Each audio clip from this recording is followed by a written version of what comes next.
I'm here with Kathy Kleiman, co-chair of the Rights Protection Mechanism Policy Development Process Working Group. Kathy, what are rights protection mechanisms and why are they important? David, thanks for having us. Thanks for this interview. And I wanted to mention the other two co-chairs of the working group are Phil Corwin and J. Scott Evans. Rights protection mechanisms are the mechanisms created within ICANN to protect intellectual property rights, particularly trademark rights. And since the beginning of ICANN, we've known that trademark rights were implicated in the domain name system, and we've come up with ways to try to balance trademark rights and the rights of others for access to domain names, and tried to balance so that when there were disputes, there were ways to reconcile them. The uniform dispute resolution process has never been substantially reviewed before. Can you explain the motivation for doing so now?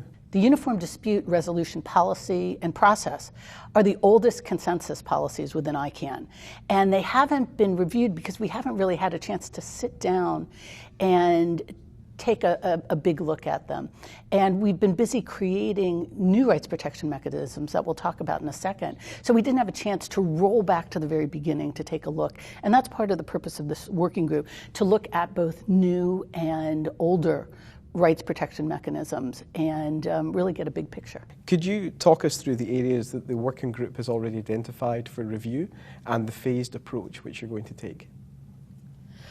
The working group has identified both new and old rights protection mechanisms, and we're actually going to start with the newer ones, the rights protection mechanisms that were created for the new generic top-level domains, for the rollout that we started doing in 2012, and that is still in progress today as we roll out new top-level domains. And because there were a number of new top-level domains coming out all at the same time, we created a new set of protections for trademarks. This includes the Trademark Clearinghouse. This includes the trademark notice and the sunrise period, all of which are terms that will be explained if people are interested in coming into the working group. We'll explain, we'll share.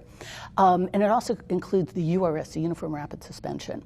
And so we're going to be looking at those rights protection mechanisms first, the ones created for new GTLDs.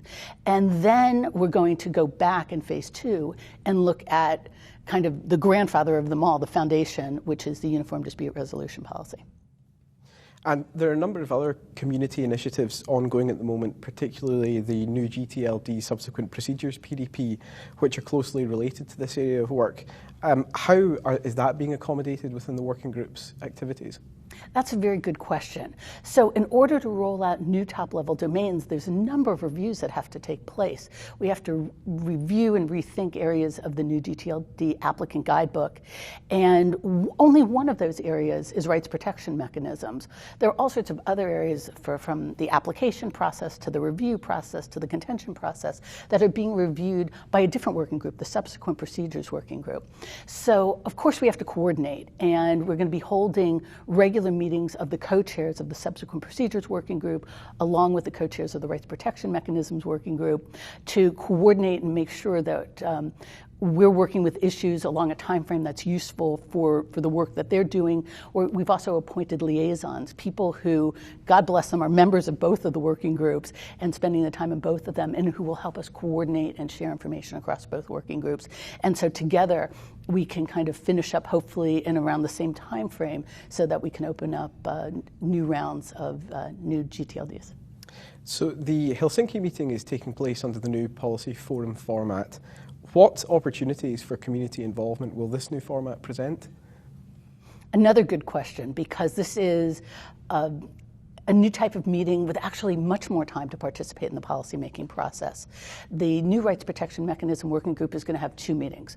One is an outreach meeting on Monday afternoon that will really present kind of an overview of what we're working on, dive into some of the details that we're working on in phase 1, the new GTLD review, and really talk about the kinds of questions people have, the kinds of issues and concerns that they have, as well as the kind of data they'd like to see gathered so that they and we as a community are better informed as we go into these evaluations of the new GTLD rights protection mechanisms.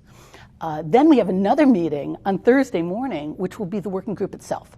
And here we're going to be continuing the calls that we have every week, and we're going to be diving into a discussion of the trademark, PDDRP, Post-Delegation Dispute Resolution Policy, which is a discussion actually of questioning the delegation of a new top-level domain. And so, although it's never been used, we're reviewing that policy. We'll be meeting with providers of the dispute resolution process if questions and contentions and complaints come up. And so we've had these two meetings, one kind of a broad cross-community meeting on Monday afternoon, and one to allow everyone to deep dive with us into a traditional working group meeting. Great. And so what are your hopes and expectations for the meetings this week?